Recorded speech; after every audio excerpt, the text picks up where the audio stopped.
깊이 있는 시선으로 오늘을 바라보는 뉴스 퍼레이드 문을 열겠습니다. 오늘의 주요 뉴스 보시겠습니다. 전국 장애인 차별철폐연대가 경찰과 13시간 동안 대치 끝에 어젯밤 해산했습니다.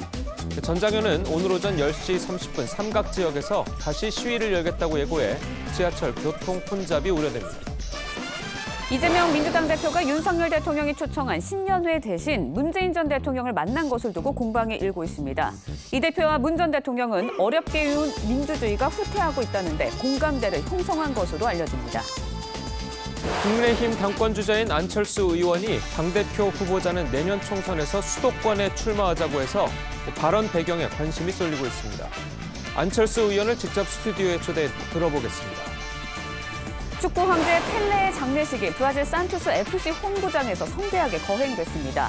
브라질은 국가 애도 기간을 선포하고 펠레를 추모하고 있습니다. 저희는 잠시 뒤 돌아오겠습니다.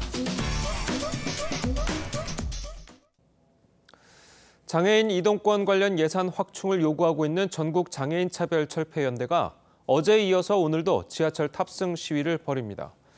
전장현은 어제 서울시와 경찰의 원칙 대응에 13시간 동안 경찰과 대치만 하다가 해산했는데요. 이 때문에 서울 지하철 4호선 삼각지역은 13대의 열차가 무정차로 통과하기도 했습니다. 오늘 오전에 다시 시위를 재개한다고 하는데요. 삼각지역에 나가 있는 취재기자 연결해 보겠습니다. 한성원 기자, 전장현 시위 몇 시부터 시작인가요? 네, 전장현은 3시간쯤 뒤인 오전 10시 30분부터 이곳 승강장에서 시위를 이어갈 예정입니다.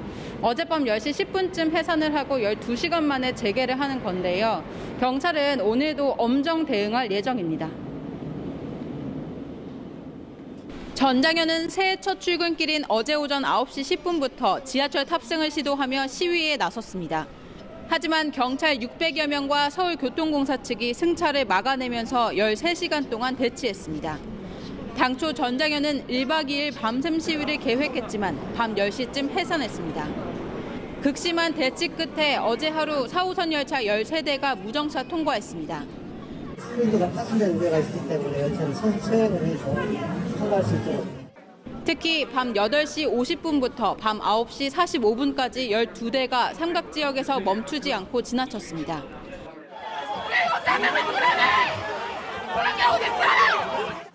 앞서 법원은 전장현 측에 시위로 열차 운행이 5분 이상 중단되면 500만 원을 지급하도록 했습니다.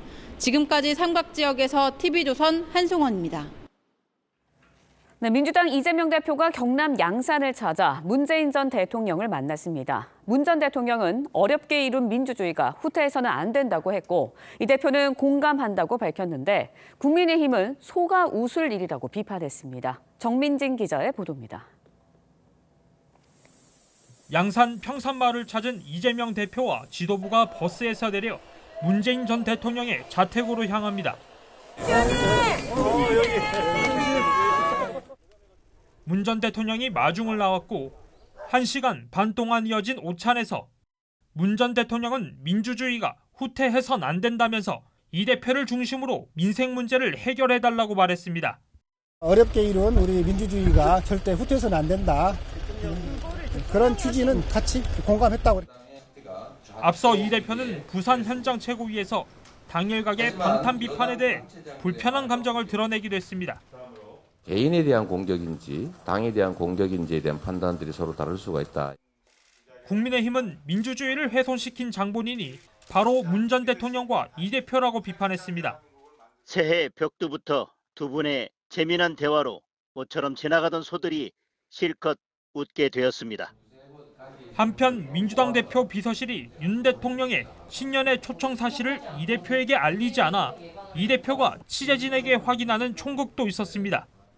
신년 인사회에 여러 사람들하고 인사회 하는데 저를 오라고 했다고요? 야당 지도부를 초청하면서 전화 한 통 없이 이메일을 띡 보내고 덜렁 보내는. 행안부 관계자는 이메일 초청장과 함께 직원이 직접 초청장을 대표실에 전달했다면서 정의당 이정미 대표는 초청에 응했다고 했습니다. TV조선 정민진입니다. 국민의힘 전당대회가 2달여 앞으로 다가왔습니다. 지난 주말 사이 나온 여론조사 결과들을 살펴보면 친윤 진영에서 지지세를 얻고 있는 김기현 의원이 약진했고 정부와 대립각을 세우고 있는 유승민 전 의원의 지지율은 떨어졌습니다. 나경원 전 의원은 대다수의 조사에서 선두에 올랐습니다. 김태훈 기자가 정리했습니다. 국민의힘 당대표로 누가 적합한지 물은 새해 여론조사 결과들을 모아봤습니다. 지난주 국민의힘 지지층을 대상으로 실시한 조사들로 나경원 전 의원이 대부분의 조사에서 20% 넘는 지지를 받아 선두권에 이름을 올렸습니다. 그 뒤를 안철수, 김기현 의원이 추격하고 있습니다. 유승민 전 의원은 2개 조사에서 김 의원과 오차 범위 내에서 접전을 펼치고 있었지만 지지율이 7%에서 10% 사이에 머물며 선두권 밖으로 밀려나고 있습니다. 주목할 부분은 김기현 의원의 상승세입니다. 뉴시스 조사만 보면 12월 7일엔 유승민 13.9, 김기현 9.8%였다가 12월 20일엔 13.6% 대 10.3%로 좁혀졌고 1월 첫 조사에서는 이렇게 순위가 뒤바뀌었습니다. 지난달 말 다른 조사에서는 나 전 의원에 이어 김 의원이 18%로 공동 2위였고 출마 여부가 불투명한 나경원, 유승민 두 사람을 뺀 조사에선 김 의원이 선두에 오르기도 했습니다. 김 의원의 상승세는 윤 대통령과의 2차례 만찬 회동과 장제원 의원과의 김장연대가 영향을 미쳤다는 분석입니다. 우리 장제원 의원님이 앞으로 일을 잘하도록 저도 여러분들과 함께 힘을 보탰으면 덕장과 용장을 2개를 함께 갖춘 그런 지도자라고 생각해서 변수는 선두권인 나경원 전 의원의 출마 여부인데 윤 대통령의 의중을 놓고 고심 중인 것으로 전해졌습니다. TV조선 김태훈입니다. 더불어민주당 이재명 대표는 어제 윤석열 대통령이 마련한 신년 인사회에는 참석하지 않고 경남 양산에서 문재인 전 대통령을 예방했습니다. 자, 이 대표가 검찰 소환 조사를 앞두고 당내 결속 따지기에 나선 모양새인데요. 두 분과 함께 정치권 소식을 자세하게 짚어보도록 하겠습니다. 김영우 전 자유한국당 의원 그리고 김상일 정치평론가 나오셨습니다. 안녕하세요. 네, 안녕하세요. 자, 문재인 전 대통령, 이재명 대표 어제 한 1시간 40분 동안 오찬을 겸한 회동을 가졌다고 그래요.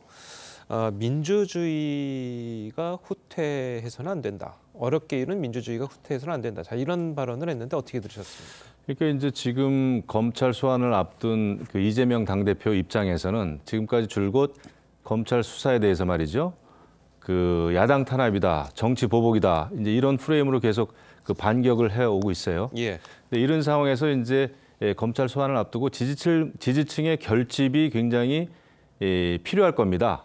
그런 차원에서 친명 세력만 가지고는 안 되고 이제 친문 세력이 좀 필요하다는 생각이었겠죠. 예.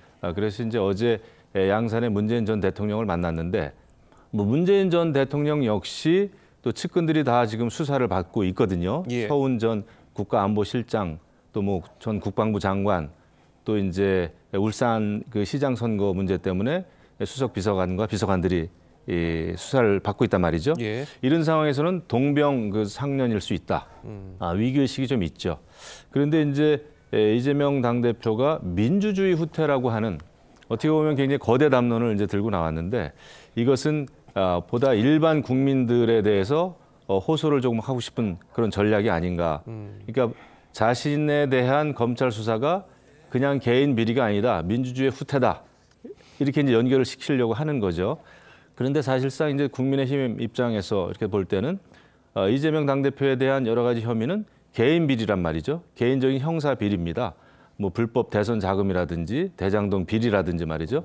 그다음에 성남 FC 불법 후원금 문제라든지 그렇기 때문에 과연 검찰 수사에 대한 이재명 당대표의 이런 반격에 대해서 일반 여론, 국민들이 어떻게 생각할까? 이게 중요한 것이란 말이죠.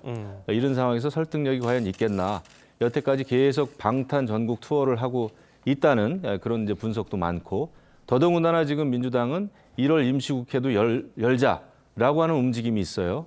그렇게 봤을 때는 결국은 이재명 당대표가 안고 있는 사법 리스크 이거에 대해서 민주당의 또 다른 의원들은 지금 굉장히 소가리를 좀 하고 있다. 이 사법 리스크를 우리가 전체가 지금 민주당 전체가 떠안아야 되냐 말이죠. 이런 좀 그런 굉장히 불만들이 섞여 나오고 있는 것 같아요. 알겠습니다. 자, 그래도 이제 문 전 대통령이 이재명 대표와 이제 만난 것은 문 전 대통령이 이 대표에게 뭐 검찰 소환 조사를 앞둔 이 대표에게 힘을 좀 실어줬다. 자, 이렇게 좀 해석을 해도 되겠습니까?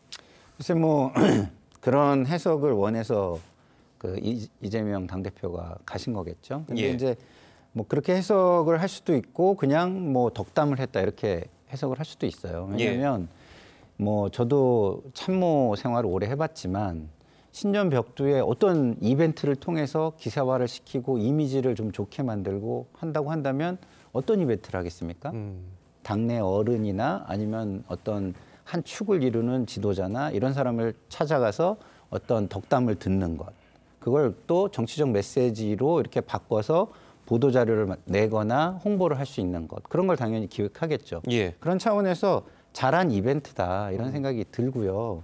뭐 이거를 굳이 뭐 방탄을 위해서 더 강하게 위해서 그랬다 이렇게 공격하는 쪽도 있지만 저는 뭐 그거 아니더라도 당연히 이런 이벤트는 모든 참모가 기획할 수 있는 이벤트다. 저는 이렇게 좀 말씀을 드리고 싶고 새해 첫 출발을 어른들과 그리고 조금 진영이 달라 보이는 쪽과 통합해서 첫 출발을 함께 힘차게 한다라는 차원에서는 좋은 기획이었다고 저는 생각합니다. 알겠습니다. 자, 그런데 이 어제는 또 이제 윤석열 대통령의 신년 인사회도 있었습니다. 자, 그런데 이제 이 불참 이유를 두고 이재명 대표와 민주당은 이렇게 말을 했습니다. 들어보시겠습니다.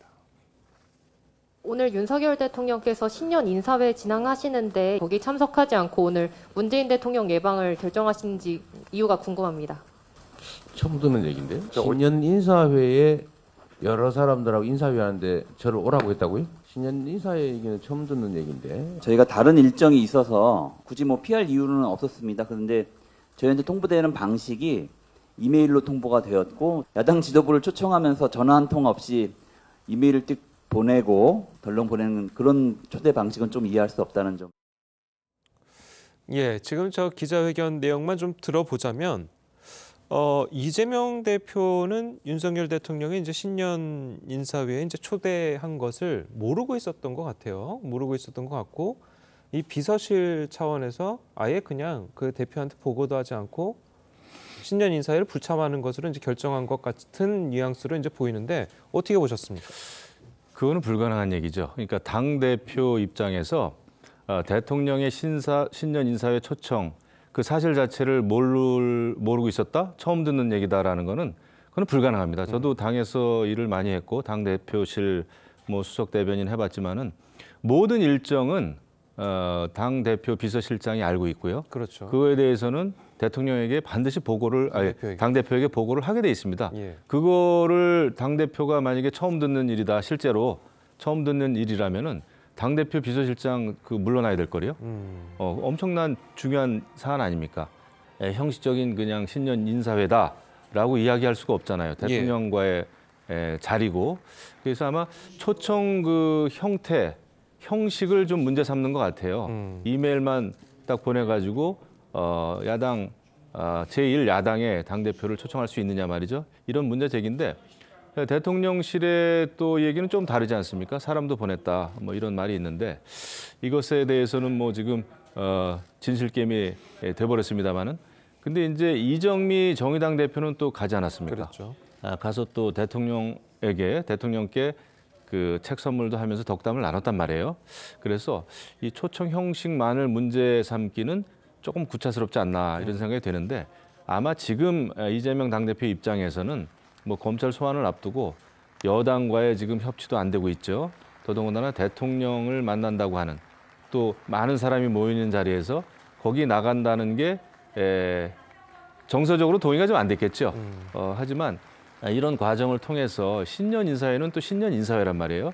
그러니까 이재명 당대표가 전직 대통령을 찾아가는 게 뭐 굉장히 자연스러울 수 있듯이 지금 정부 5부 그 인사들도 다 모였다는 거 아닙니까? 입법부, 사법부, 행정부에 이런 분들이 모이는 신년 인사회라면은 야당 대표로서는 갔어도 좋았겠다 싶습니다. 그걸 가지고 비판할 사람은 아무도 없지 않습니까? 하지만 안감으로 해가지고 너무 야당 대표가 아무리 검찰 조사를 받고 있는 상황이긴 하지만 야당 대표로서 수권 정당, 대한정당, 제1야당의 당 대표로서는 조금 좀스럽지 않았느냐. 이제 이런 비판이 좀 나오고 있는 거죠. 예, 지금 김영우 전 의원께서도 이제 지적을 하셨듯이 지난번에 이제 검찰 소환 통보를 할 때도 마찬가지로 그때도 이제 방식을 문제 삼지 않았습니까? 뭐 대표실로 전화 한 통화했다, 뭐 문자로만 보냈다 이런 식으로 그 방식을 문제 삼았었는데 이번에도 뭐 이메일 한 통 보냈다는 식으로 이제 방식을 이제 문제 삼고 있습니다. 자, 이런 부분에 대해서 비판의 목소리가 나오는 것도 사실인데 어떻게 보십니까? 글쎄요. 그럼에도 불구하고 갔으면 더 대인의 모습을 보여줄 수 있었겠죠. 그렇지만 우리가 좀 약간 역지사지를 해볼까요? 기본적으로 의전이라는 게 왜 있는 겁니까? 예? 자신의 진심, 진정성 이런 거를 보여주기 위한 것이죠. 과연 저 초청에 진심이 담겨 있었을까? 진정성은 있었을까? 이메일로 그냥 딱 보내놓고서 올래? 올래면 오고 안 오면 더 좋고 뭐 이런 식으로 했다면 입장을 바꿔놓으면 어느 누가 거기에 가고 싶겠어요. 굉장히 감정이 상하죠. 그래서 저는 오히려 이게 미끼였을 수도 있겠다 이런 생각도 들어요. 안 오게 해서 오히려 좀 본인은 편하고 또 뭐 잘하면 비난도 받을 수 있는 상황도 오고 이랬던 거 아닌가.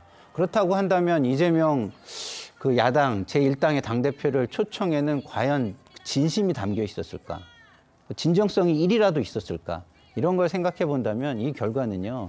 어느 정도는 예견된 것이다. 좀 이렇게 생각을 해요. 물론 뭐 그렇지만 그럼에도 불구하고 대인스럽게 가서 윤석열 대통령과 그 측근들 내지는 참모들의 쫌스러움을 좀 더 부각시켰다면 뭐 저는 더 좋지 않았을까 이런 생각은 합니다. 예, 물론 뭐 행안부에서는 직원을 보내서 초청장을 전달했다라고 이제 밝히긴 했습니다만 물론 뭐 관련 내용은 좀 더 두고 봐야 되겠죠. 자, 이야기를 계속 해보자면요. 이재명 대표가 이제 새해 시작된 그제와 어제는 부산과 경남에서 일정을 이어갔습니다. 자, 이 대표는 윤석열 정부를 강도 높게 비판했는데요. 직접 한번 들어보시겠습니다. 권력을 행사할 때 정의로워야 하고 균형이 맞아야 합니다. 내 편은 죄를 지어도 괜찮고 상대는 없는 죄라도 만들어서 벌을 준다. 이렇게 하면 국가 공동체가 제대로 유지되겠습니까, 여러분? 질서 유지 권한을 자신의 사적 이익을 추구하는 데 사용해서는 안 됩니다. 이런 의혹에 대해서 일각에서는 당과 분리대응해야 한다는 요청이 있는데 이게 개인에 대한 공격인지 당에 대한 공격인지에 대한 판단들이 서로 다를 수가 있다 이런 말씀 좀 드립니다. 예, 자 새해 첫 행보로 이제 부산과 경남을 선택한 이유가 있겠죠? 그렇죠. 지금 근데 이제 모든 일정은 이재명 당대표는 뭐 전국을 지금 다니고 있어요. 그리고 이제 지난달 28일이죠. 그 최초의 검찰 소환 날짜. 그날은 이제 민주당의 그 핵심 지역이라고 할 수 있는 호남 지역을 방문을 했습니다.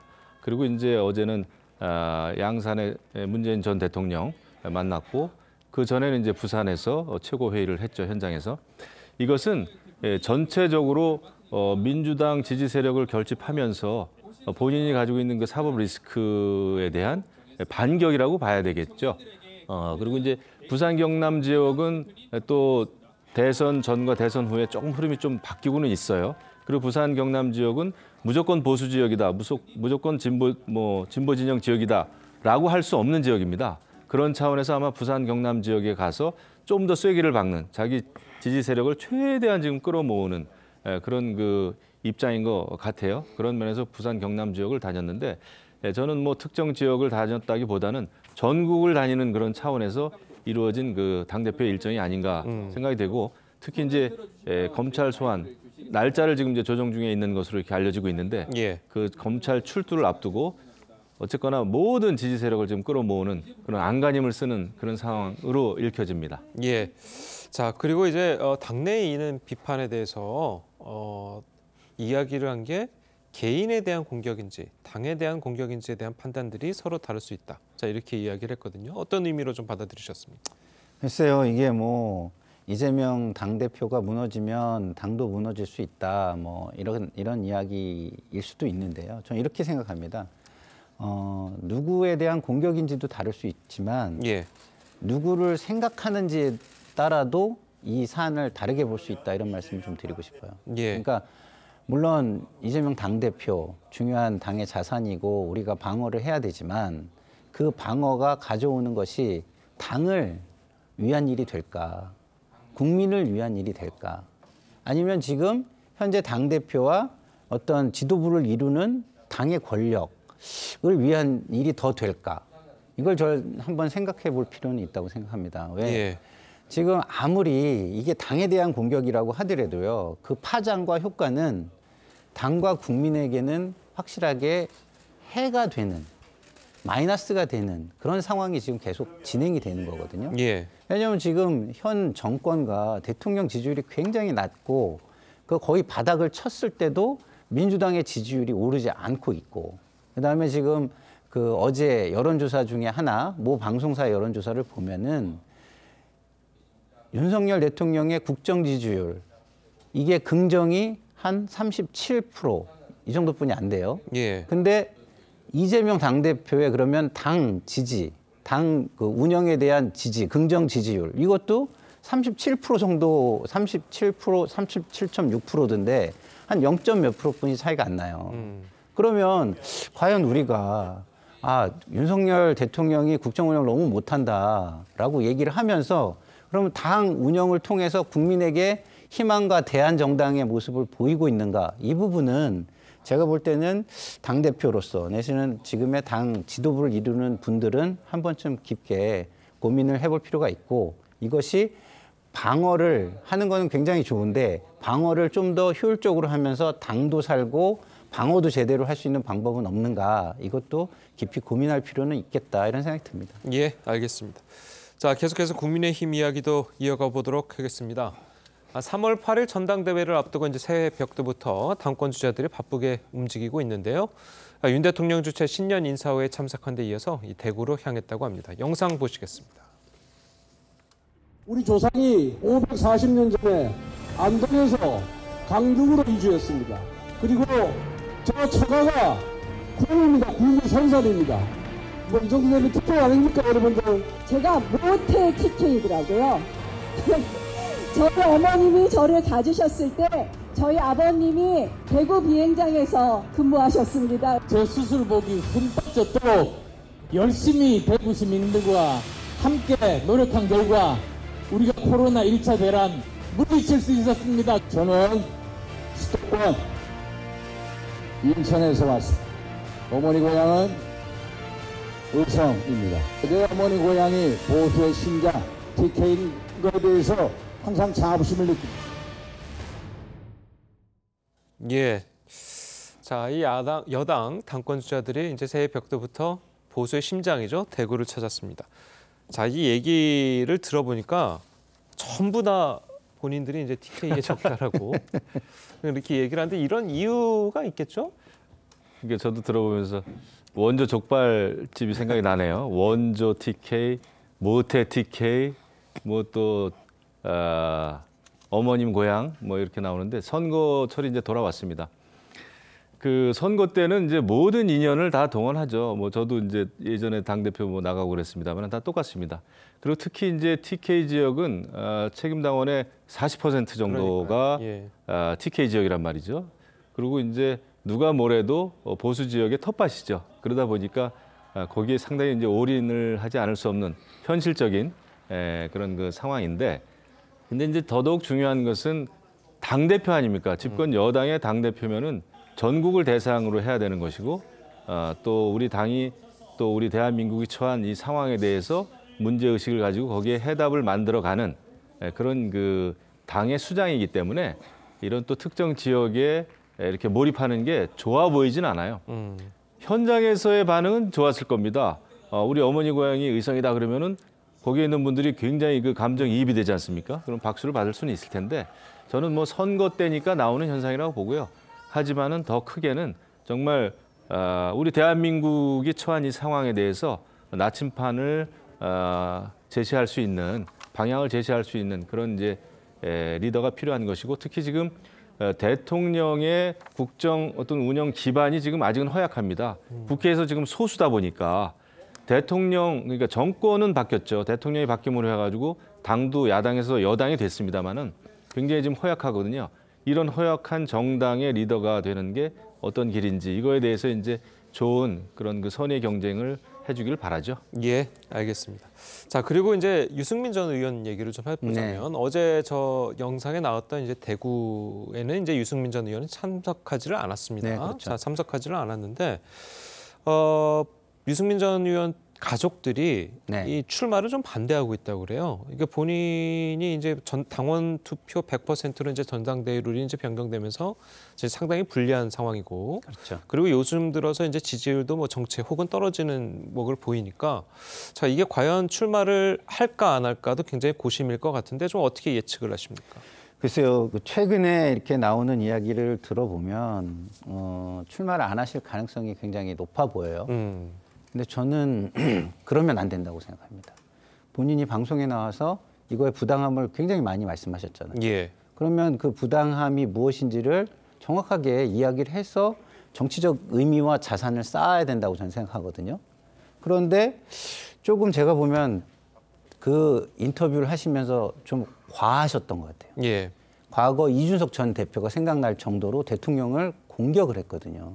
그러면 당신이 윤 대통령을 보완할 수 있는 보완제임에는 틀림이 없는데 보완제로서 본인을 선보인 게 아니라 오히려 대통령을 공격하는 공격자로서 선을 보인 셈이 돼버렸어요. 예. 그렇기 때문에 지금 저는 뭐 김기현 의원의 지지가 좀 오른다 그러는데 그거는 제가 볼 때는 유승민 의원에 대한 반감, 그렇기 때문에 그 대통령에 대한 어떤 결집으로 다시 나타난 거 아닌가 이런 생각이 드는데요. 예. 저는 유승민 의원의 출마가 만약에 이 정도로 허약한 거였다면 그 전에 방송에 나와서 대통령에게 과한 표현을 쓰면서까지 이야기를 왜 했을까? 이런 생각이 저는 드는 거죠. 예. 자, 그리고 이제 나경원 전 의원 출마 여부도 이제 관심이잖아요. 나경원 의원이 이제 최근 들어서 여론조사를 보면 다 이제 선두에 위치하고 있는데 본인은 정작 이제 출마에 대한 이야기를 안 하고 있단 말이에요. 좀 어떻게 예측을 하십니까? 윤심을 좀 살피는 것 같은데요. 그리고 이제 현실적으로 이제 공직을 2개나 맡고 있단 말이에요. 예. 이런 상황에서 당대표에 뛰어든다고 하는 것이 부담은 있을 겁니다. 그리고 이제 대통령 입장에서는 공직을 맡아줬으면 좋겠다라는 차원에서 지금 뭐 몇 달짜리 공직을 맡긴 거는 아니란 말이죠. 그렇죠. 이런 상황에서 아마 고민이 될 것 같아요. 하지만 뭐 인지도는 있는 상황에서 당내 또 여론은 좋죠. 나경원 전 의원은. 그러다 보니까 현실적인 고민을 하겠죠. 정치인으로서. 그런 차원에서 아마 여러 가지 갈등을 좀 겪고 있는 상황이 아닌가. 하지만 끝까지 저는 알 수 없다고 봅니다. 나경원 전 의원이나 유승민 전 의원은 아마 유불리를 따져볼 것 같아요. 진짜 출마했을 때 당내 분위기가 어떻게 돌아갈지는 또 그때 가봐야 하는 거거든요. 그렇죠. 정치에서 2달은 굉장히 긴 시간이기 때문에 계속 저울질을 하고 있는 게 아닌가 이런 생각이 드네요. 예, 알겠습니다. 자, 오늘 두 분 말씀은 여기까지 듣겠습니다. 잘 들었습니다. 고맙습니다. 감사합니다. 저는 이 나라를 국민이 진정한 주인인 나라로 재건하고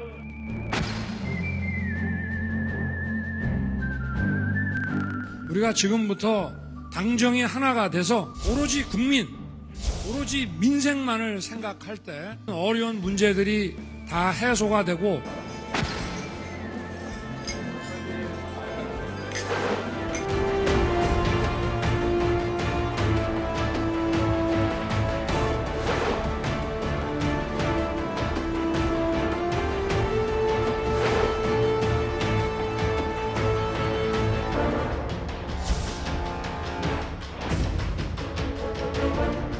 과연 정부 여당은 책임 있는 정부 여당은 준비를 하고 있는가? 저는 전혀 안 돼 있고 사분오열되어 있다고 봅니다. 그래서 이런 부분들을 빨리 수습하고 고치지 않으면 나라는 그냥 어디로 나갈지 알 수가 없다.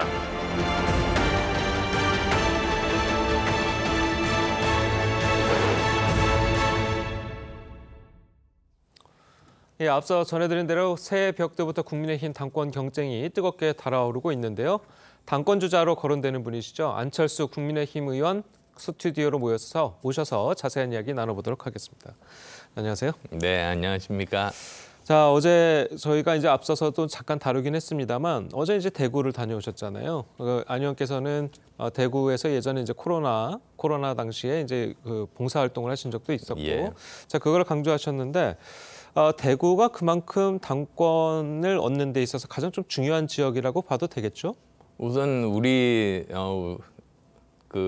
책임 당원 숫자로 보더라도 수도권과 거의 비슷합니다. 예. 그리고 또 거기가 부산이 제 고향이고 그 다음에 또 경북 영주가 제 뿌리입니다. 그렇죠. 거기에 순응한 씨 저 집성촌이 거기 있으니까요. 그래서 거기부터 인사드리고 그 다음에 다른 곳을 가는 것이 도리겠죠.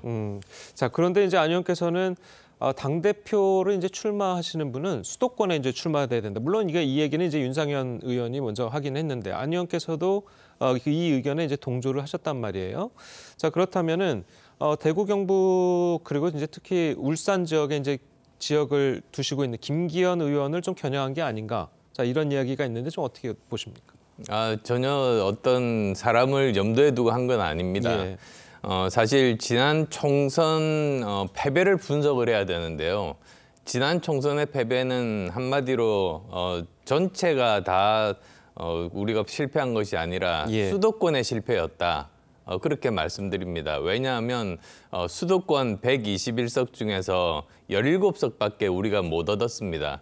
그러다 보니까 이렇게 아주 소수 여당으로 쪼그라든 거죠. 그리고 또 다음도 마찬가지입니다. 다음도 우리가 수도권에서 절반 이상을 획득하지 못하면 우리는 여전히 소수에 머무를 수밖에 없습니다. 그런데 이미 민주당에서는 그걸 알고 있습니다.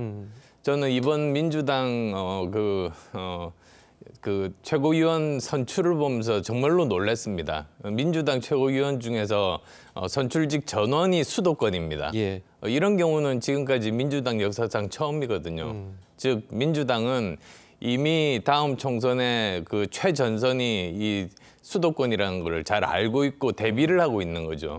그래서 거기에 대해서 우리도 만반의 준비를 해야 된다는 그런 뜻입니다. 예. 자, 그런데 당내 분위기는 좀 좋지 않은 것 같아요. 예를 들어가지고 이제 주호영 원내대표 같은 경우에는 지역구를 함부로 옮기는 것은 자해 행위다. 자, 이렇게까지 이야기를 했거든요. 좀 어떻게 들으셨습니까? 그건 그렇게 해석하시면 안 됩니다. 예. 그 주호영 대표께서 처음부터 말씀을 하셨습니다. 수도권, 그다음에 2030 중도층의 민심을 얻는 것이 이번 총선에서 정말로 중요하다는 이미 말씀을 하셨습니다. 그렇죠. 그거는 맞습니다. 그런데 제가 이제 제안한 것은 최소한 이제 당대표로 나올 사람들이면 그 정도 결기를 보여야 된다. 그런 뜻이지 모든 영남권 의원들을 다 수도권으로 보내자 이런 말씀은 아니었습니다. 예. 자, 그리고 이제 김기현 의원도 이 말에 이제 덧붙여서 한가한 소리다. 자, 이렇게 이야기를 했거든요. 어떻게 들으셨습니까? 예, 정말 아직도 지금 뭐가 중요한지 무엇이 중요한지 그걸 잘 모르시는 것 같습니다. 예. 알겠습니다. 자, 그리고 이제 윤상현 의원 앞서서 이제 저희가 이제 얘기를 했습니다만 윤상현 의원과 이제 수도권 출마론에서 한 목소리를 이제 내시게 됐잖아요. 그게 이제 김기현, 장제원 의원의 김장연대에 맞서서 안철수 그리고 윤상현, 안윤연대다. 자, 이런 이야기가 나오는데 맞습니까? 그런 것보다는 오히려 저는 수도권 연대 그런 표현이 훨씬 더 맞다고 봅니다. 예. 사실 이게 어떤 개인과 개인의 이합 집산의 문제가 아니고 우리 국민의 또 국가의 명운이 걸린 총선 아니겠습니까? 만약에 이번에 우리가 일당이 된다면 윤석열 정부는 하고 싶고자 하는 그런 개혁들을 할 수 있을 텐데 예. 만약에 우리가 2당이 된다. 그러면 5년 동안 식물정부로 머무르고 다시 정권이 교체될 수 있습니다. 이런 절박한 상황에서 그러면 안 된다는 말씀을 드린 겁니다. 예. 자, 그리고 보면 이제 방금 이제 김장연대를 이야기했는데 이 김장연대가 이제 본인들이 이제 친윤, 그러니까 윤석열 대통령과 가장 가깝다. 자, 이것을 이제 본인의 모토로 내세우고 있는데 안철수 의원께서는 어떻습니까? 이제 친윤으로 본인께서는 분류를 하고 계십니까? 아니면 비윤으로 분류를 하고 계십니까? 저는 당연히 친윤으로 분류를 하고 있죠. 왜 예. 그러냐면 저는 이미 대통령과 단일화도 했고 인수위원장도 했지 않습니까? 예. 이 정부 국정에 대해서 국정 철학에 대해서 누구보다도 잘 알고 그 국정 과제에 대해서 직접 정리를 한 사람입니다. 그래서 누구보다도 이 윤석열 정부의 성공을 바라는 사람이기 때문에 예. 거기를 가지고 뭐 비운이다 이렇게 분류하는 것 자체가 적절하지가 않죠. 자, 그렇다면 이제 윤 대통령과 지금도 좀 국정 철학이라든지 아니면 뭔가 국정 정책이라든지 여기에 대해서 좀 논의를 하고 계십니까? 어떻습니까? 네, 가끔씩 정말로 중요할 때, 그때 제 의견을 전달을 하면 대부분 받아주십니다. 예. 그리고 또 어제 저희들 그 신년 인사회가 있었죠. 거기에서도 이제 대통령께서도 한번 오라고 말씀도 하셨고, 그 다음에 또 영부인께서도 그렇게 또 말씀하시고 그랬었습니다. 예.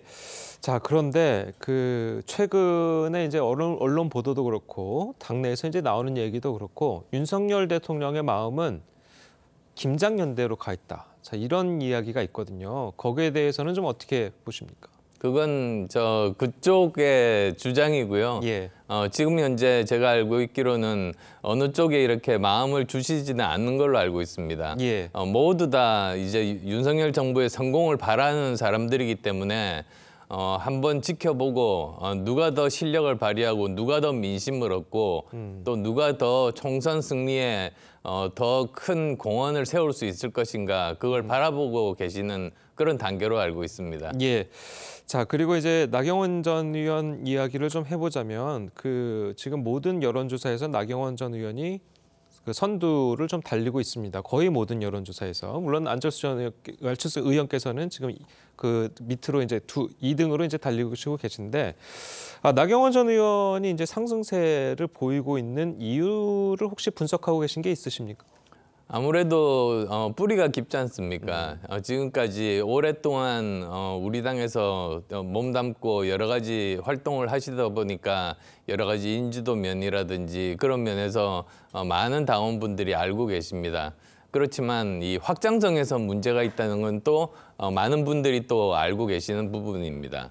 근데 과연 다음 총선에서 우리가 확장성 없이 우리만으로 이길 수 있을 것인가? 거기에 대한 의구심 또한 있는 것이 사실입니다. 그래서 그런 것들을 포함을 한다면 저는 오히려 제가 당대표가 되는 것이 확장성 면이라든지 또는 보수의 신뢰를 얻으면서 이렇게 중도의 표심을 모으는 데는 최적의 후보라고 생각합니다. 예. 자, 그렇다면 이제 나경원 전 의원이 출마를 안 하는 게 낫다고 생각을 하십니까? 저는 꼭 그렇게 생각하지는 않습니다. 오히려 그런 부분들을 당원들 의사를 물어서 그 부분에 대해서 판단을 하게 하는 것도 저는 좋은 방법이라고 생각합니다. 예. 자, 그리고 물론 뭐 이 얘기는 이제 본인은 아니라고 이제 주장을 하지만 이 당대표 선거에 이제 한동훈 법무부 장관이 차출이 될 것이다. 뭐 권영세 통일부 장관, 원희룡 국토부 장관, 현직 장관들이 전당대회에 나올 것이다. 자, 이런 이야기도 있거든요. 그 부분은 어떻게 보십니까? 그 부분은 이미 대통령께서 선을 그으셨습니다. 예. 이렇게 관료를 그러니까 그 내각을 함부로 바꾸는 것은 옳지 않다. 그리고 좀 더 경험이 필요하다. 그렇게 직접 말씀을 하셔서 이미 다 정리가 된 걸로 그렇게 알고 있습니다. 예. 자, 그리고 얼마 전에 안 의원께서는 이제 본인의 지역구가 대장동이다. 자, 이런 말씀을 하셨잖아요. 본인의 네. 지역구가 대장동이니까 집이 백현동입니다. 그렇습니까? 예. 댁은 백현동이시고 지역구는 또 대장동이시고 또 이러시겠네요. 자, 어쨌든 이제 앞으로 이제 당 대표가 되시면 이 본인이 지역구가 대장동이니까 잘 싸우겠다라고 이제 포부를 밝히셨는데 어떤 식으로 이제 야당에 대응해서 이제 좀 이렇게 정치를 해 나가실 생각이십니까? 그러니까 이번 대표에서 가장 중요한 것이 바로 총선에서 이기는 것 아니겠습니까? 그렇죠. 근데 대통령 선거 같으면 대통령 후보끼리 비교합니다. 그런데 총선은 당 대표끼리 비교합니다. 그런데 만약에 이재명 대표와 저와 이렇게 대비가 된다면 국민들은 누구나 다 제 편을 들 겁니다. 그리고 또 저는 상징적으로 이재명 대표가 살고 있던 집도 있었던 그 지역의 국회의원입니다. 예. 오히려 인천으로 달아난 이재명 대표에 비해서는 제가 훨씬 더 뭐 여러 가지 면에서 도덕성 면에서 능력 면에서 그리고 또 헌신성 면에서 저는 국민들은 저희를 선택해 주실 거라고 믿습니다. 예, 알겠습니다. 자, 오늘 말씀 잘 들었습니다. 지금까지 국민의힘 안철수 의원과 함께 여당 전당대회 관련해서 이야기 나눠봤습니다. 자, 앞으로 다른 주요 당권 주자들도 모셔서 입장을 들어보겠습니다. 자, 오늘 말씀 감사합니다. 네, 감사합니다.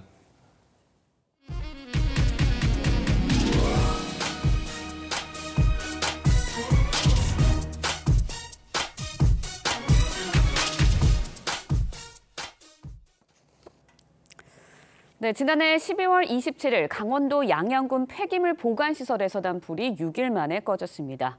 폐기물 보관시설은 흔적도 없이 사라졌고 건물 잔에서 흰 연기가 피어올랐습니다. 강원소방본부는 진화 인력 900여 명과 장비 400여 대를 투입해 폐기물 보관시설을 일부 철거하고 화재 현장을 흙으로 덮어 어제 오후 5시쯤 화재를 완전 진화했다고 밝혔습니다. 화재가 재발해 산불로 번지는 것을 막기 위해 오늘부터 산림 인접 지역에 진화차를 배치합니다. 뉴욕 맨해튼 타임스스퀘어 앞에서 매년 열리는 새해맞이 행사장에 10대 소년이 흉기를 휘둘러 경찰관 2명이 부상을 입는 사고가 벌어졌습니다. 당시 긴박했던 상황 화면으로 보시죠. 사람들이 정신없이 앞을 향해 뛰어갑니다. 경찰관들도 팔로 앞을 가리키면서 빨리 가라고 소리치는데요. 어지럽게 흔들리는 화면이 당시의 긴박했던 상황을 고스란히 보여줍니다. 2022년의 마지막 날이었던 지난 토요일 밤 뉴욕 맨해튼 52번가는 새해맞이 볼드럽 행사를 보기 위해 많은 시민들이 모여 있었습니다. 밤 10시쯤 행사장 부근에서 무기 소지자를 가려내던 경찰을 향해 19살의 트레버 빅포드가 대형칼을 휘둘렀고 경찰관 2명이 이를 제지하다 머리에 큰 부상을 입었습니다. 빅포드는 다른 경찰이 쏜 총에 맞고 현장에서 체포됐습니다. He understood that his role saved lives of New Yorkers today, and we're really pleased by the response and how our officers handled this situation. 경찰은 빅포드의 단독 범행으로 보고 사고 원인을 조사 중입니다. 지난해 말 세상을 떠난 축구 황제 펠레의 장례식이 브라질의 산토스 FC 홈구장에서 열렸습니다. 경기장은 팬들로 가득 찼고 피파 회장도 경기장을 찾아 축구 황제의 마지막 길을 배웅했는데요. 브라질 정부는 사흘간의 국가 애도 기간을 선포했습니다. 배상윤 기자의 보도입니다. 축구 황제 펠레의 시신이 산토스 축구장에 도착하고 경기장 중앙에 펠레의 관이 놓입니다. 축구장 바깥에는 펠레를 추모하려는 팬들이 몰리며 수십 미터의 긴 줄이 이어졌습니다. 팬들은 축구장 안으로 들어와 펠레의 마지막 길을 배웅합니다. 일부 팬들은 눈물을 터뜨립니다. 조문은 현지 시간 3일 오전 10시까지 24시간 진행됩니다. 인판티노 피파 회장도 경기장을 찾아 펠레의 마지막 길을 애도했습니다. Will remain in our hearts forever, and we need to make sure that we and the world of football remembers Pelé forever as well. 산토스 FC 홈구장은 펠레가 현역 시절 18년간 뛰었던 곳입니다. 16,000석 규모의 관중석에는 왕이여 만세가 적힌 대형 플래카드와 펠레 등번호 10번을 담은 장식물로 가득합니다. 조문이 끝나면 펠레의 시신은 산토스 경기장을 떠나 인근의 네크로폴 에큐메니카 공동묘지에 영원히 안장됩니다. 브라질 정부는 지난달 30일 국가 애도 기간을 선포하고 펠레의 마지막 가는 길을 국가적 차원에서 지원하고 있습니다. 펠레는 1958년, 1962년, 1970년 등 3번의 월드컵 우승을 달성한 유일한 선수입니다. TV조선 배상윤입니다. 검찰이 대장동 의혹의 핵심 인물인 김만배 씨의 금고지기 역할을 해왔던 측근 2명을 재판에 넘겼습니다.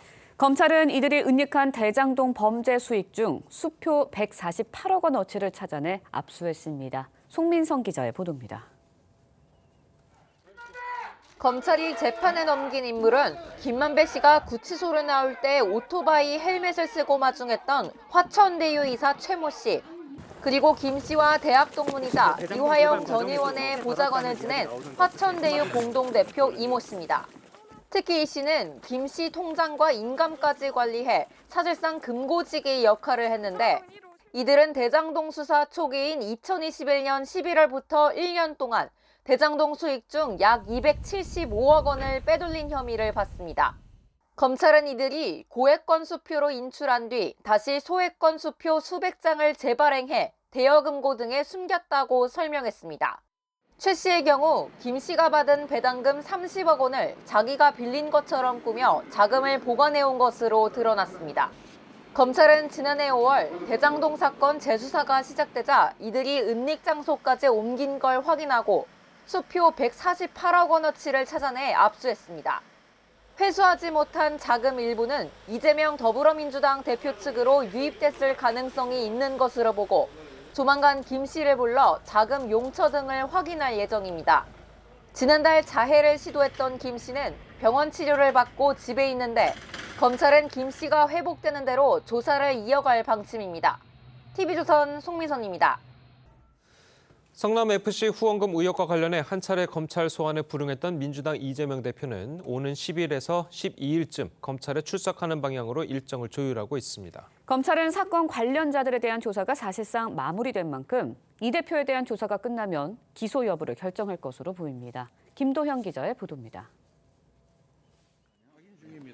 성남FC 후원금 의혹을 수사하는 검찰의 소환 통보에 대해 이재명 대표는 출석해서 조사를 받겠다는 입장을 밝혔습니다.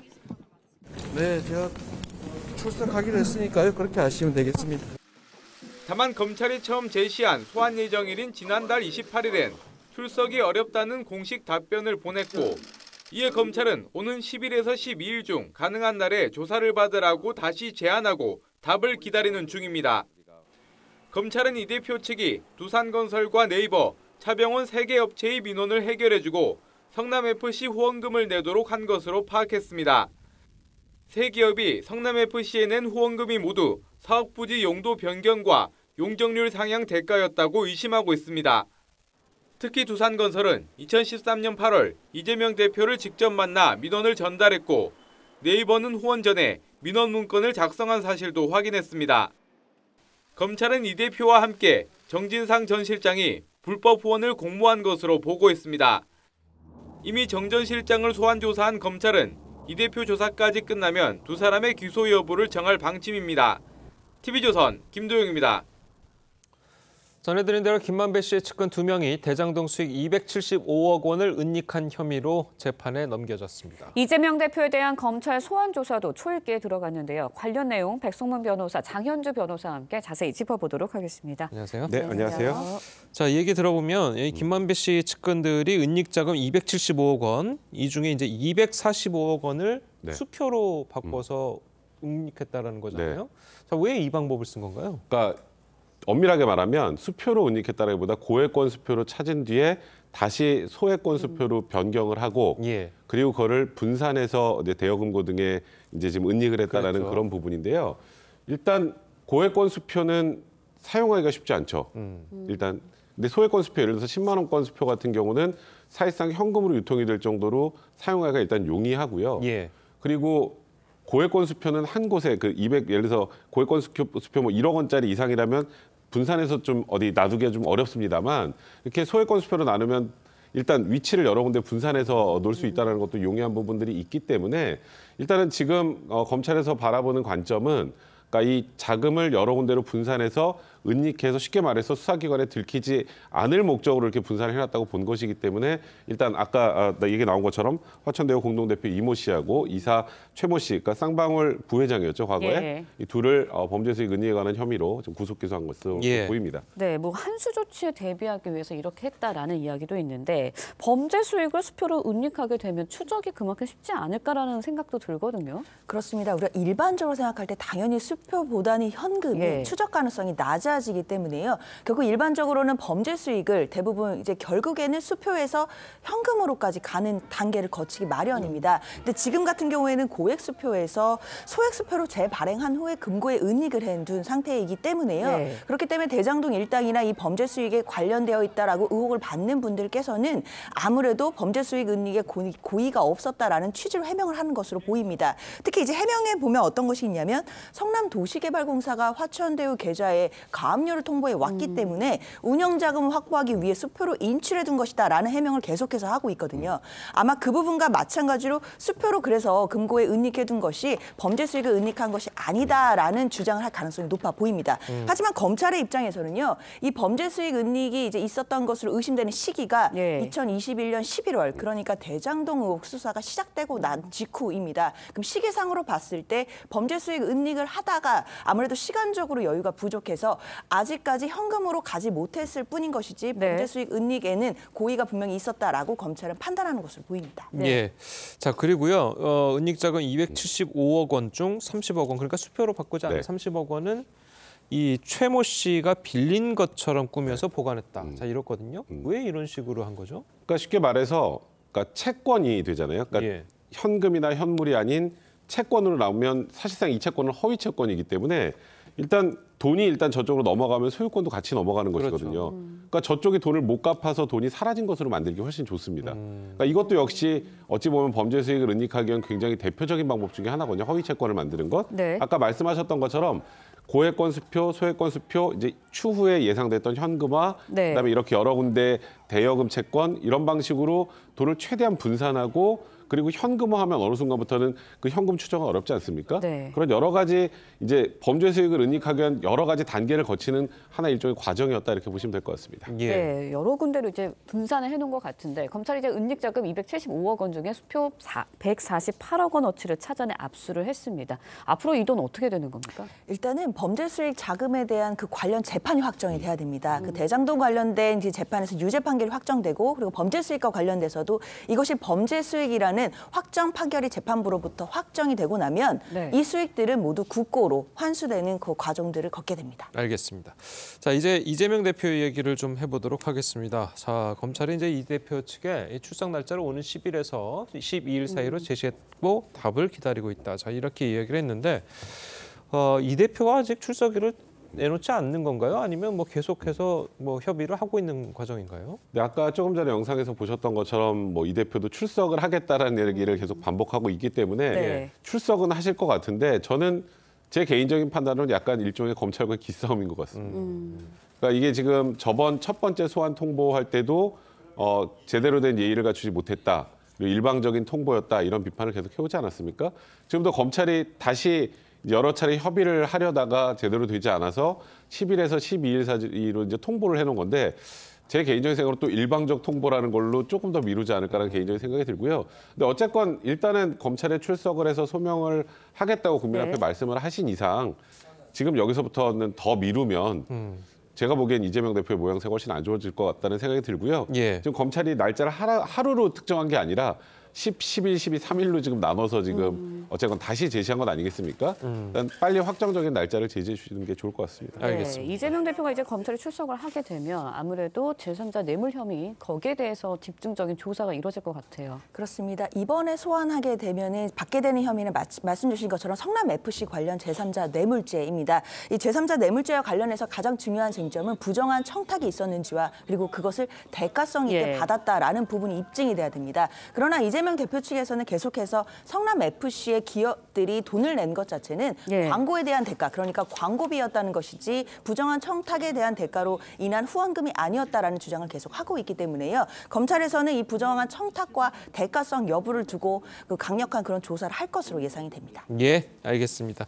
자, 오늘 두 분 변호사님 말씀 여기까지 듣겠습니다. 잘 들었습니다. 고맙습니다.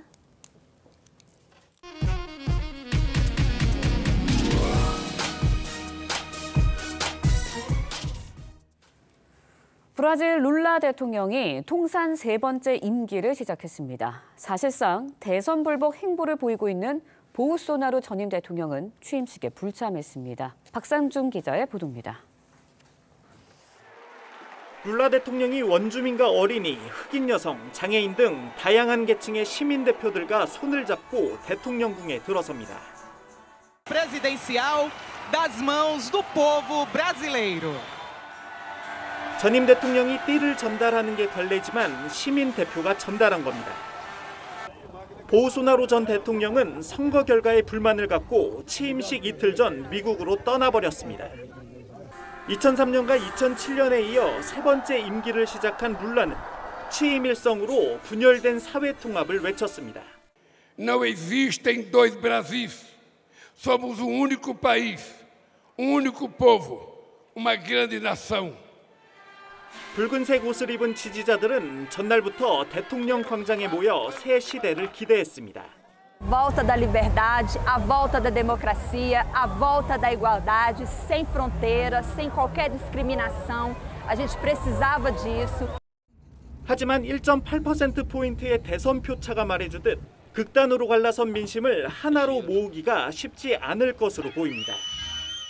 보우소나루 지지자들은 군 개입까지 요구하며 2달 넘게 대선 불복 운동 중이고 일부는 취임식에 앞서 테러를 기획하다 붙잡혔습니다. 룰라 또한 전임 정권 때 무너진 사회를 재건하겠다고 밝힌 만큼 브라질의 혼란은 당분간 가중될 것으로 보입니다. TV조선 박상준입니다.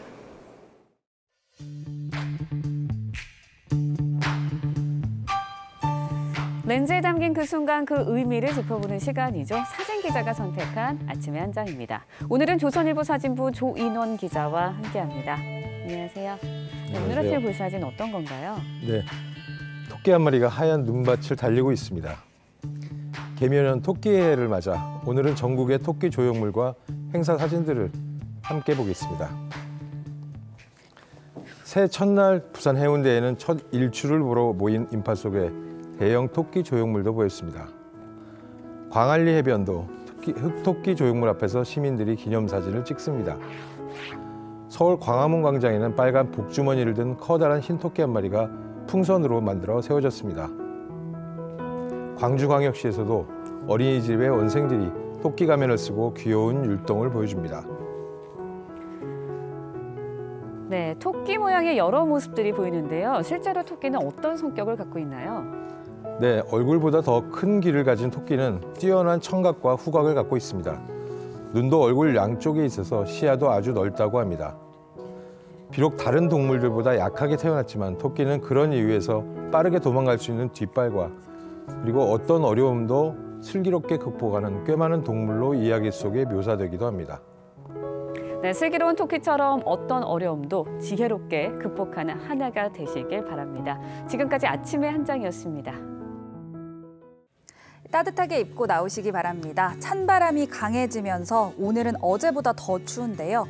중부와 경북 내륙에 한파특보가 발효된 가운데 현재 서울 기온이 영하 8.8도, 춘천은 영하 14.2도 등 체감 기온은 영하 15도 안팎까지 뚝 떨어져 있고요. 낮에도 어제만큼 춥겠습니다. 서울 0도, 대전 3도, 광주는 4도를 보이겠습니다. 강추위 속 내륙은 대체로 맑겠고요. 오전까지 전남 서해안과 제주 산지에는 눈이 살짝 날리겠습니다. 한편 동해안과 영남 곳곳으로는 건조특보가 내려져 있으니까요. 불씨 관리 잘해주시는 것이 좋겠습니다. 모레까지는 강추위가 계속되겠고 절기 소환인 금요일에는 중부와 호남에 비 또는 눈이 내릴 전망입니다. 날씨였습니다. 예, 앞서 김상일 평론가가 윤 대통령과 이재명 대표의 지지율을 언급했는데 이와 관련된 여론조사 결과 보여드리겠습니다. 시청자 여러분께서 참고하시면 되겠습니다. 화요일 아침 뉴스 퍼레이드는 여기서 마치겠습니다. 네, 저희는 내일 아침 7시 30분에 다시 찾아뵙겠습니다. 시청해주신 여러분 고맙습니다.